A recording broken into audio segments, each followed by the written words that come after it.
ஒரு காட்டில் பறவை ஒன்று தானியங்களை சாப்பிட்டு கொண்டு இருந்தது. அந்த வழியே சிங்கம், புலி, சிறுத்தை, நரிகள் சென்றது. பின்பு ஆடு, மாடு எல்லாம் சென்றது. இதை அனைத்தையும் கவனித்து கொண்டே பறவை தானியங்களை சாப்பிட்டு கொண்டு இருந்தது.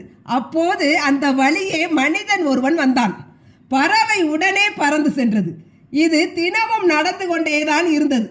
ஒரு நாள் மனிதன் பறவையிடம் கேட்டான், அனைத்து மிருகங்களும் செல்லும் போது தானியங்களை சாப்பிட்டு கொண்டு இருக்கிறாய், என்னை பார்த்தவுடன் ஏன் பறந்து செல்கிறாய் என்று கேட்டான். அதற்கு பறவை, சிங்கம், புலி, சிறுத்தை இவைகளின் குணம் கொல்வது, நரியின் குணம் ஏமாற்றுவது, மாடு, ஆடு மாடுகளின் குணம் முட்டுவது, அவைகளின் குணத்திலிருந்து மாறாது. ஆனால் நீயோ மனிதன், எப்போது எப்படி உன் குணத்தை மாற்றுவாய் என்பது தெரியாது. அதனால் தான் உன்னை பார்த்து பயந்து பறக்கிறேன் என்றது. ஆக அன்பான குணம் கொள்வோம்.